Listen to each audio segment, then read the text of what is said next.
Olá! O vídeo a seguir é um capítulo do livro As 6 Lições de Ludwig von Mises. Deixarei esse QR Code aqui na tela caso você queira fazer uma doação via Lightning Network para me ajudar a trazer mais vídeos como esse aqui no canal. Agora fique com o vídeo. Diz uma frase famosa muito citada: o melhor governo é o que menos governa. Esta não me parece uma caracterização adequada das funções de um bom governo. Compete a ele fazer todas as coisas para as quais ele é necessário e para as quais foi instituído. Tem o dever de proteger as pessoas dentro do país contra as investidas violentas e fraudulentas de bandidos, bem como de defender o país contra inimigos externos. São estas as funções do governo num sistema livre, no sistema da economia de mercado. No socialismo, obviamente, o governo é totalitário, nada escapando à sua esfera e sua jurisdição. Mas na economia de mercado, a principal incumbência do governo é proteger o funcionamento harmônico desta economia contra a fraude ou a violência originadas dentro ou fora do país. Os que discordam desta definição das funções do governo poderão dizer: este homem abomina o governo. Nada poderia estar mais longe da verdade. Se digo que a gasolina é um líquido de grande serventia, útil para muitos propósitos, mas que não obstante, eu não a beberia, por não me parecer esse o uso próprio para o produto, não me converto por isso num inimigo da gasolina, nem se poderia dizer que odeio a gasolina. Digo apenas que ela é muito útil para determinados fins, mas inadequada para outros. Se digo que é dever do governo prender assassinos e demais criminosos, mas que não é seu dever abrir estradas ou gastar dinheiro em inutilidades, não quer dizer que eu odeie o governo apenas por afirmar que ele está qualificado para fazer determinadas coisas, mas não o está para outras. Já se disse que nas condições atuais não temos mais uma economia de mercado livre. O que temos nas condições presentes é algo a que se dá o nome de economia mista. E como provas da efetividade dessa nossa economia mista, apontam-se as muitas empresas de que o governo é proprietário e gestor. A economia é mista, disse, porque, em muitos países, determinadas instituições, como as companhias de telefone e telégrafo, as estradas de ferro, são de posse do governo e administradas por ele. Não há dúvida de que algumas dessas instituições e empresas são geridas pelo governo. Mas esse fato não é suficiente para alterar o caráter do nosso sistema econômico. Nem sequer significa que se tenha instalado um pequeno socialismo no âmago do que seria, não fosse a intrusão dessas empresas de gestão governamental, a economia de mercado livre e não socialista. Isto porque o governo, ao dirigir essas empresas, está subordinado à supremacia do mercado, o que significa que está subordinado à supremacia dos consumidores. Ao administrar, digamos, o correio ou as estradas de ferro, ele é obrigado a contratar pessoal para trabalhar nessas empresas. Precisa também comprar as matérias-primas e os demais produtos necessários à operação das mesmas. E por outro lado, o governo vende esses serviços e mercadorias para o público. Todavia, embora administre essas instituições utilizando os métodos do sistema econômico livre, o resultado, via de regra, é um déficit. O governo, contudo, tem condições de financiar esse déficit. Pelo menos é esta a firme convicção, não só dos seus integrantes, como também dos que se ligam ao partido no poder. A situação do indivíduo é bem diversa. Sua capacidade de gerir um empreendimento deficitário é muito restrita. Se o déficit não for logo eliminado, e se a empresa não se tomar lucrativa, ou pelo menos dar mostras de que não está incorrendo em déficits ou prejuízos adicionais, o indivíduo vai à falência e a empresa acaba. Já o governo goza de condições diferentes. Pode ir em frente com um déficit, porque tem o poder de impor tributos à população. E se os contribuintes se dispuserem a pagar impostos mais elevados para permitir ao governo administrar uma empresa deficitária, isto é, administrar com menos eficiência do que o faria uma instituição privada, ou seja, se o público tolerar esse prejuízo, então, obviamente, a empresa se manterá em atividade. Nos últimos anos, na maioria dos países, procedeu-se à estatização de um número crescente de instituições e empresas, a tal ponto que os déficits cresceram muito além do montante possível de ser arrecadado dos cidadãos através de impostos. O que acontece nesse caso não é o tema da palestra de hoje. A consequência é a inflação, assunto que devo abordar amanhã. Mencionei isso apenas porque a economia mista não deve ser confundida com o problema do intervencionismo, sobre o qual quero falar esta noite. Que é o intervencionismo? O intervencionismo significa a não restrição, por parte do governo, de sua atividade, em relação à preservação da ordem, ou, como se costumava dizer 100 anos atrás, em relação à produção da segurança. O intervencionismo revela um governo desejoso de fazer mais. Desejoso de interferir nos fenômenos de mercado. Alguém que discorde, afirmando que o governo não deveria intervir nos negócios, poderá ouvir, com muita frequência, a seguinte resposta: mas o governo sempre interfere, necessariamente. Se há policiais nas ruas, o governo está interferindo. Interfere quando um assaltante rouba uma loja ou quando evita que alguém furte um automóvel. Mas quando falamos de intervencionismo, e definimos o significado do termo, referimos-nos à interferência governamental no mercado. Que o governo e a polícia se encarreguem de proteger os cidadãos, e entre eles os homens de negócio, e, evidentemente, seus empregados, contra ataques de bandidos nacionais ou do exterior, é efetivamente uma expectativa normal e necessária, algo a se esperar de qualquer governo. Essa proteção não constitui uma intervenção, pois a única função legítima do governo é, precisamente, produzir segurança. Quando falamos de intervencionismo, referimos-nos ao desejo que experimenta o governo de fazer mais que impedir assaltos e fraudes. O intervencionismo significa que o governo não somente fracassa em proteger o funcionamento harmonioso da economia de mercado, como também interfere em vários fenômenos de mercado. Interfere nos preços, nos padrões salariais, nas taxas de juro e de lucro. O governo quer interferir com a finalidade de obrigar os homens de negócio a conduzir suas atividades de maneira diversa da que escolheriam caso tivessem de obedecer apenas aos consumidores. Assim, todas as medidas de intervencionismo governamental têm por objetivo restringir a supremacia do consumidor. O governo quer arrogar a si mesmo o poder, ou pelo menos parte do poder, que na economia de mercado livre pertence aos consumidores. Consideremos um exemplo de intervencionismo bastante conhecido em muitos países e experimentado, vezes sem conta, por inúmeros governos, especialmente em tempos de inflação. Refiro-me ao controle de preços. Em geral, os governos recorrem ao controle de preços depois de terem inflacionado a oferta de moeda e de a população ter começado a se queixar do decorrente aumento dos preços. Há muitos e famosos exemplos históricos do fracasso de métodos de controle dos preços. Mas mencionarei apenas dois, porque em ambos os governos foram, de fato, extremamente enérgicos ao impor, ou tentar impor, seus controles de preço. O primeiro exemplo famoso é o caso do imperador romano Diocleciano, notório como o último imperador romano a perseguir os cristãos. Na segunda metade do século III, os imperadores romanos dispunham de um único método financeiro: desvalorizar a moeda corrente por meio de sua adulteração. Nessa época primitiva, anterior à invenção da máquina impressora, até a inflação era, por assim dizer, primitiva. Envolvia o enfraquecimento do teor da liga metálica com que se cunhavam as moedas, especialmente as de prata. O governo misturava à prata quantidades cada vez maiores de cobre, até que a cor das moedas se alterou e o peso se reduziu consideravelmente. A consequência dessa adulteração das moedas e do aumento associado da quantidade de dinheiro em circulação foi uma alta dos preços, seguida de um decreto destinado a controlá-los. E os imperadores romanos não primavam pela moderação no fazer cumprir suas leis.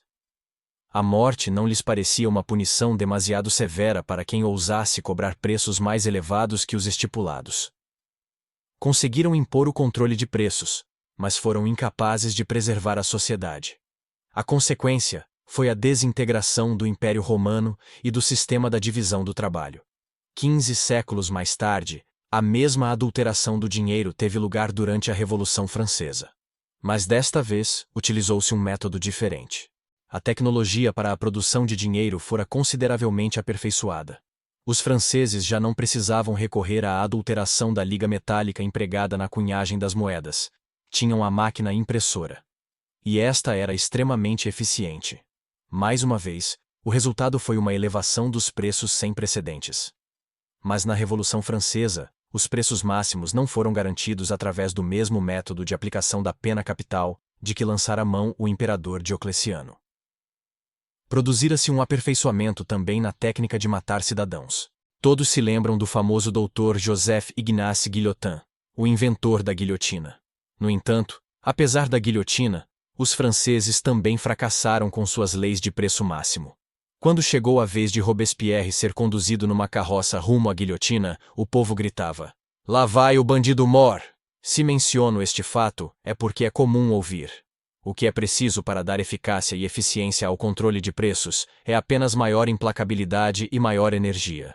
Ora, Diocleciano foi indubitavelmente implacável, como também o foi a Revolução Francesa. Não obstante, as medidas de controle de preço fracassaram por completo em ambos os casos. Analisemos agora as razões desse fracasso. O governo ouve as queixas do povo de que o preço do leite subiu. E o leite é, sem dúvida, muito importante, sobretudo para a geração em crescimento, para as crianças. Por conseguinte, estabelece um preço máximo para esse produto, preço máximo que é inferior ao que seria o preço potencial de mercado. Então o governo diz: estamos certos de que fizemos tudo o que era preciso para permitir aos pobres a compra de todo o leite de que necessitam para alimentar os filhos. Mas que acontece? Por um lado, o menor preço do leite provoca o aumento da demanda do produto. Pessoas que não tinham meios de comprá-lo a um preço mais alto, podem agora fazê-lo ao preço reduzido por decreto oficial. Por outro lado, parte dos produtores de leite, aqueles que estão produzindo a custos mais elevados, isto é, os produtores marginais, começam a sofrer prejuízos, visto que o preço decretado pelo governo é inferior aos custos do produto. Este é o ponto crucial na economia de mercado. O empresário privado, o produtor privado, não pode sofrer prejuízo no cômputo final de suas atividades, e como não pode ter prejuízos com o leite, restringe a venda deste produto para o mercado. Pode vender algumas de suas vacas para o matadouro. Pode também, em vez de leite, fabricar e vender derivados do produto, como coalhada, manteiga ou queijo. A interferência do governo no preço do leite redunda, pois, em menor quantidade do produto do que a que havia antes, redução que é concomitante a uma ampliação da demanda.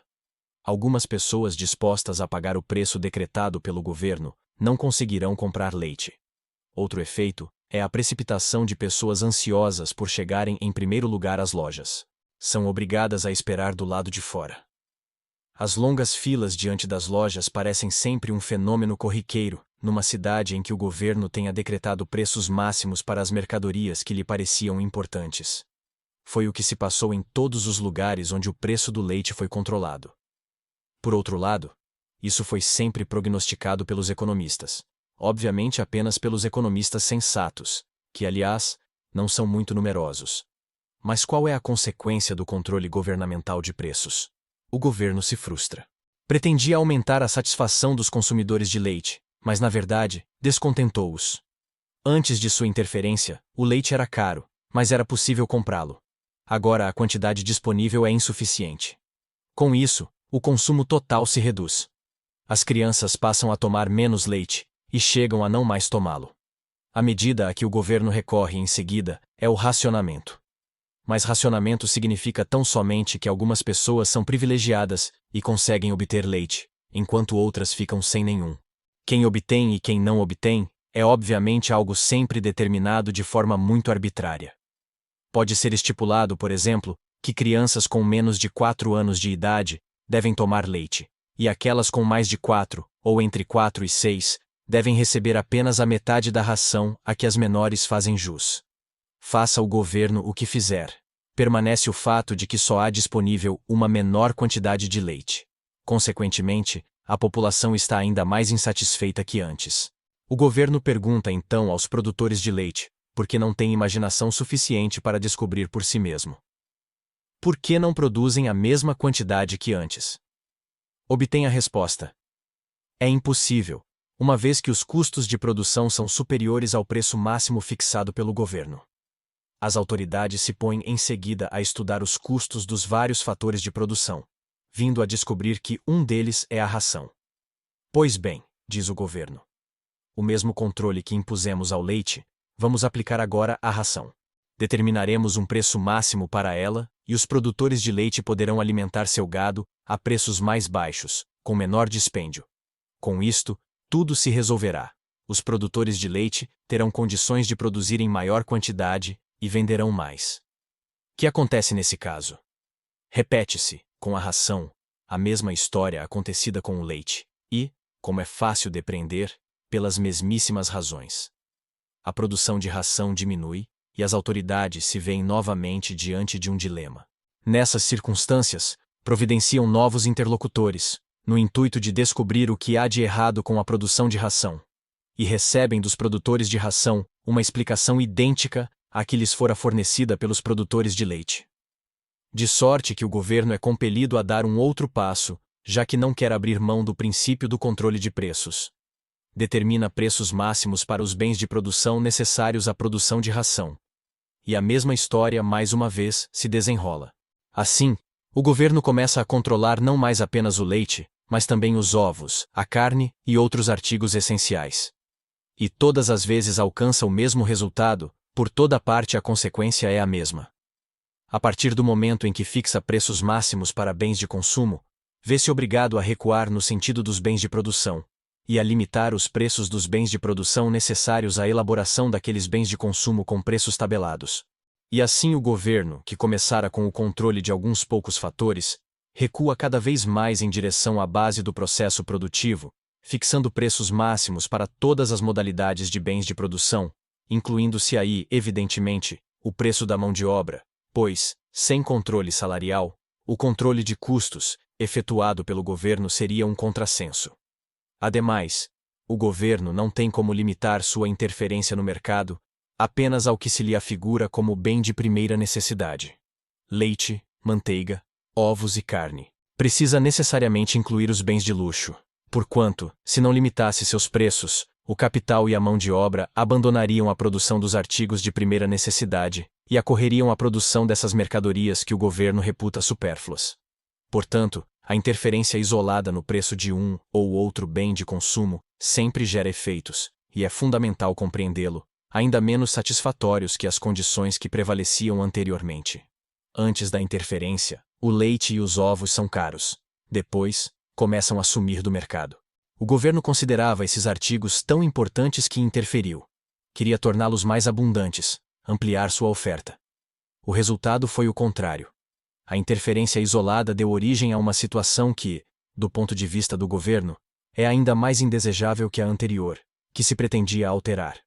E o governo acabará por chegar a um ponto em que todos os preços, padrões salariais, taxas de juro, em suma, tudo o que compõe o conjunto do sistema econômico, é determinado por ele.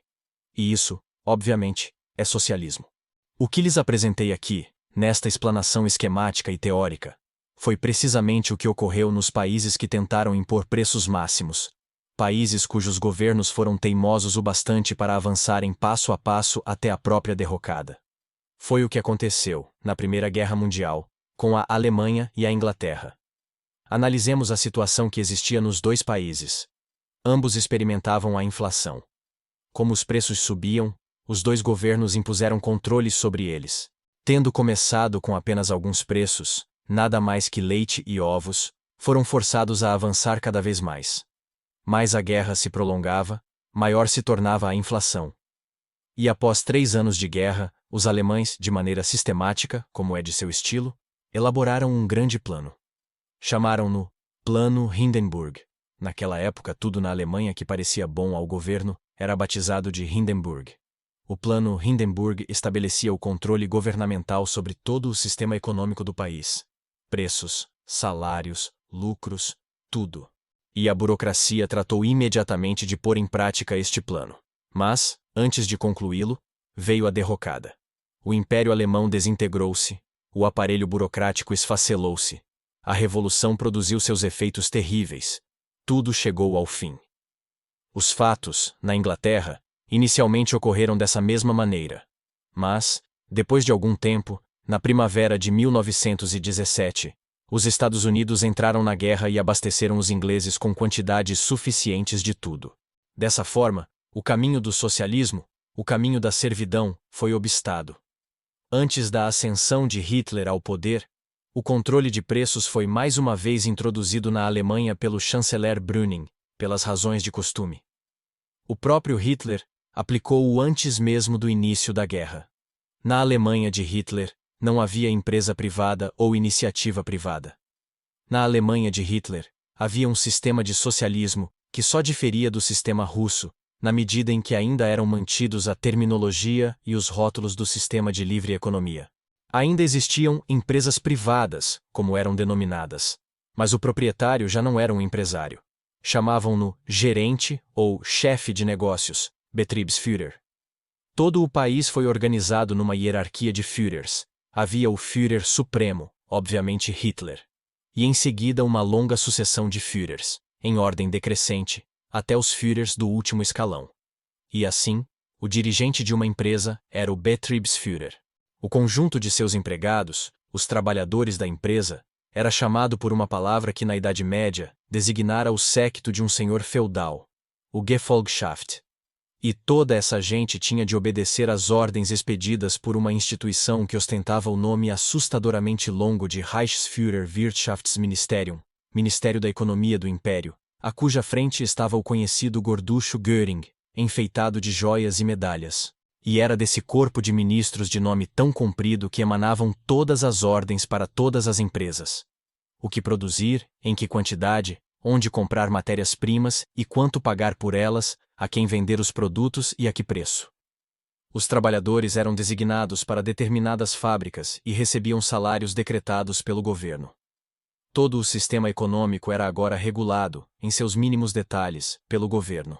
O Betriebsführer não tinha o direito de se apossar dos lucros. Recebia o equivalente a um salário, e se quisesse receber uma soma maior, diria, por exemplo: estou muito doente, preciso me submeter a uma operação imediatamente, e isso custará 500 marcos.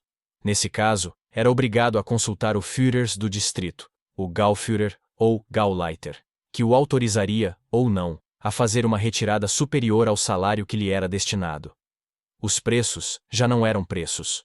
Os salários já não eram salários. Não passavam de expressões quantitativas num sistema de socialismo. Permitam-me agora contar-lhes como esse sistema entrou em colapso. Um dia, após anos de combate, os exércitos estrangeiros chegaram à Alemanha. Procuraram conservar esse sistema econômico de direção governamental. Mas para isso, teria sido necessária a brutalidade de Hitler. Sem ela, o sistema não funcionou. Enquanto isso acontecia na Alemanha, durante a Segunda Guerra Mundial, a Grã-Bretanha fazia exatamente a mesma coisa. A partir do controle do preço de algumas mercadorias, o governo britânico começou, passo a passo, assim como Hitler procedera em tempo de paz, antes mesmo de deflagrada a guerra, a controlar cada vez mais a economia, até que, por ocasião do término da guerra, tinham chegado a algo muito próximo do puro socialismo. A Grã-Bretanha não foi conduzida ao socialismo pelo governo do Partido Trabalhista, estabelecido em 1945. Ela se tornou socialista durante a guerra, ao longo do governo que tinha à frente, como primeiro-ministro, Sir Winston Churchill. O governo trabalhista simplesmente manteve o sistema de socialismo já introduzido pelo governo de Sir Winston Churchill. E isso a despeito da grande resistência do povo. As estatizações efetuadas na Grã-Bretanha não tiveram grande significado. A estatização do Banco da Inglaterra foi inócua, visto que essa instituição financeira já estava sob completo controle governamental. E o mesmo se deu com a estatização das estradas de ferro e da indústria do aço. O socialismo de guerra, como era chamado, denotando o sistema de intervencionismo implantando passo a passo, já estatizara praticamente todo o sistema. A diferença entre o sistema alemão e o britânico não foi significativa, porquanto seus gestores tinham sido designados pelo governo e, em ambos os casos, eram obrigados a cumprir as ordens do governo em todos os detalhes. Como eu disse antes, o sistema dos nazistas alemães conservou os rótulos e termos da economia capitalista de livre mercado. Mas essas expressões adquiriram um significado muito diverso. Já não passavam agora de decretos governamentais. Isto também se aplica ao sistema britânico. Quando o Partido Conservador foi reconduzido ao poder, alguns desses controles foram suprimidos. Temos hoje na Grã-Bretanha tentativas, por um lado, de conservar os controles e, por outro, de aboli-los. Mas não se deve esquecer que as condições existentes na Inglaterra são muito diferentes das que prevalecem na Rússia. O mesmo se passou em outros países que, por dependerem da importação de alimentos e de matérias-primas, foram obrigados a exportar bens manufaturados. Em países profundamente dependentes do comércio de exportações, um sistema de controle governamental simplesmente não funciona. Assim, A subsistência de alguma liberdade econômica, e ainda existe uma substancial liberdade em países como a Noruega, a Inglaterra, a Suécia, é fruto da necessidade de preservar o comércio de exportação. Aliás, se escolhi anteriormente o exemplo do leite, não foi por ter alguma predileção especial pelo produto, mas porque praticamente todos os governos, ou sua grande maioria, regulamentaram nas últimas décadas os preços do leite, dos ovos ou da manteiga. Quero lembrar, em poucas palavras, um outro exemplo, o do controle do aluguel. Uma das consequências do controle dos aluguéis por parte do governo é que pessoas que teriam, por causa de alterações na situação familiar, de mudar de apartamentos maiores para outros menores, já não o fazem. Considere-se, por exemplo, um casal cujos filhos saíram de casa em outras cidades. Casais como este tendiam a se mudar, passando a habitar apartamentos menores e mais baratos. Com a imposição do controle sobre os aluguéis, essa necessidade desaparece. Em Viena, no começo da década de 20, o controle do aluguel estava firmemente estabelecido. Assim, a quantia que um locador recebia por um apartamento de dimensões médias, submetido a controle de aluguel, não excedia o dobro do preço de uma passagem de bonde. Sistema de transporte pertencente à municipalidade. Pode-se imaginar que não se tinha incentivo algum para mudar de apartamento. E por outro lado, não se construíam novas casas. Condições semelhantes prevaleceram nos Estados Unidos após a Segunda Guerra Mundial e perduram até hoje em muitas cidades americanas. Uma das principais razões por que muitas cidades nos Estados Unidos se encontram em enorme dificuldade financeira reside na adoção do controle sobre os aluguéis, com a decorrente escassez de moradias. Ela se produziu pelas mesmas razões que acarretaram a escassez do leite quando seu preço foi controlado. Isto significa, sempre que se interfere no mercado, o governo é progressivamente impelido ao socialismo. E esta é a resposta aos que dizem: não somos socialistas, não queremos que o governo controle tudo. Mas por que não poderia ele interferir um pouco no mercado? Por que não poderia abolir determinadas coisas que nos desagradam? Essas pessoas falam de uma política de meio termo. O que não se percebe é que a interferência isolada, isto é, a interferência num único pequeno detalhe do sistema econômico, produz uma situação que ao próprio governo, e àqueles que estão reivindicando a sua interferência, parecerá pior que aquelas condições que se pretendia abolir. Os que propunham o controle dos aluguéis ficam irritados ao se darem conta da escassez de apartamentos e moradias em geral. Mas essa escassez de moradias foi gerada precisamente pela interferência do governo, pela fixação dos aluguéis num padrão inferior ao que se iria pagar num sistema de livre mercado. A ideia de que existe, entre o socialismo e o capitalismo, um terceiro sistema, como o chamam seus defensores, o qual, sendo equidistante do socialismo e do capitalismo, conservaria as vantagens e evitaria as desvantagens de um e de outro, é puro contrassenso. Os que acreditam na existência possível desse sistema mítico podem chegar a ser realmente líricos quando tecem loas ao intervencionismo. Só o que se pode dizer é que estão equivocados. A interferência governamental que exaltam dá lugar a situações que desagradariam a eles mesmos. Uma das questões que abordarei mais tarde é a do protecionismo. O governo procura isolar o mercado interno do mercado mundial. Introduz tarifas que elevam o preço interno da mercadoria acima do preço em que é cotada no mercado mundial, o que possibilita aos produtores nacionais a formação de cartéis. Logo em seguida, o mesmo governo investe contra os cartéis, declarando: nestas condições, impõe-se uma legislação anticartel. Foi precisamente esse o procedimento da maioria dos governos europeus. Nos Estados Unidos, somam-se a isso razões adicionais para a legislação antitruste e para a campanha governamental contra o fantasma do monopólio. É absurdo ver o governo, que gera por meio do próprio intervencionismo as condições que possibilitam a emergência de cartéis nacionais, voltar-se contra o meio empresarial, dizendo: há cartéis, portanto é necessária a interferência do governo nos negócios. Seria muito mais simples evitar a formação de cartéis, sustando a interferência governamental no mercado. Interferência esta que vem a gerar as possibilidades de formação desses cartéis. A ideia da interferência governamental como solução para problemas econômicos dá margem, em todos os países, a circunstâncias no mínimo extremamente insatisfatórias e, com frequência, caóticas. Se não for detida a tempo, o governo acabará por implantar o socialismo. Não obstante, a interferência do governo nos negócios continua a gozar de grande aceitação. Mal acontece no mundo algo que desagrada as pessoas, é comum ouvir-se o comentário: o governo precisa fazer alguma coisa a respeito. Para que temos governo? O governo deveria fazer isso. Temos aqui um vestígio característico do modo de pensar de épocas passadas, de eras anteriores à liberdade moderna, ao governo constitucional moderno, anteriores ao governo representativo ou ao republicanismo moderno. Ao longo de séculos, manteve-se a doutrina, afirmada e acatada por todos, de que um rei ungido, era o mensageiro de Deus. Era mais sábio que os seus súditos e possuía poderes sobrenaturais. Até princípios do século XIX, pessoas que sofriam certas doenças esperavam ser curadas pelo simples toque da mão do rei. Os médicos costumavam ser mais eficazes. Mesmo assim, permitiam aos seus pacientes experimentar o rei. Essa doutrina da superioridade de um governo paternal e dos poderes sobre-humanos dos reis hereditários extinguiu-se gradativamente, ou pelo menos, assim imaginávamos. Mas ela ressurgiu.